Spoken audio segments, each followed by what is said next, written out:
ولی خان، منظور پښتون، محسن داول او نور د پښتنو په نوم چې سیاست کوي دا د یوې کمرې ته ننوځي، قرآن دې وکړي، عهد دې وکړي، طلاق دې وکړي چې د پښتون په نوم به سیاست نه کوو، د پښتون مسله به حل کوو. دوی چې قرآن او طلاق وکړو بیا د دې پښتنو چې کوم سیاسي او مذهبي لیډران دي، مولانا فضل الرحمن، سراج الحق، اسد قیصر، د پیپل پارټۍ مشران او د مسلم لیگ د دې صوبې مشران، دا د ځان څخه په یوه کوټه کې کښېنئ، قرآن او طلاق دې وکړي چې موږ به د پښتون مسله په یو پیج اوچتوو.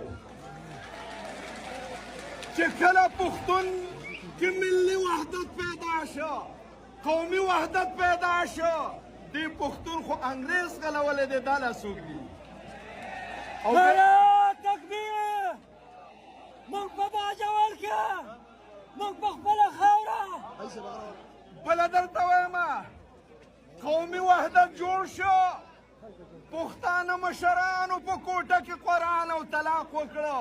اوس به دویم کار څه کوو؟ تقریرونه به نه کوو. 85 کاله پښتانه موږ په تقریرونو دوکه کړه. بس چې څوک تقریر کوي ویلکم. عبدالرشید ښه تقریر وکړه، پلاني ښه تقریر وکړه. په 85 کالو کې د پښتون یوه ستونزه موږ حل نه کړه. تش تقریرونه دي، تقریر به نه کوو. څه به کوو؟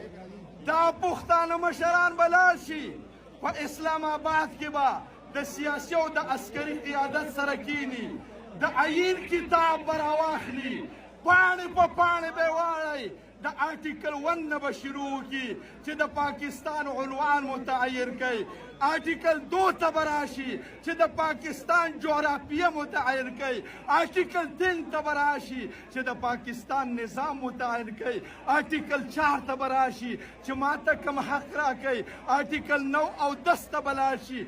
دې واکدارانو ته به موږ ووایو، دا د پښتانه مشران به ورته ووایي چې یا په دې عین عمل وکړه، ما پښتون له خپل حق راکا، ما ته د ژوند حق راکا، ما ته د پاکستان د عام شهریانو حق راکا، او که په عین عمل نه کې نو د عین د بغاوت اعلان کا، او که تا اول بغاوت اعلان کو بیا به زه مجبوره شم زه به بغاوت کوم، اړی ګړی به جوړ شي، زه په اور کې ولاړ یم، ته به هم راسه ولاړ یې.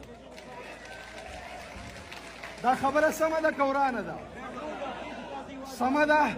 اوس زه تاسو نه تپوس کوم چې محمود خان اچکزی شي، مولانا فضل الرحمن شي، سراج الحق شي، ایمل ولی خان شي، اسد قیصر شي، د پیپل پارټۍ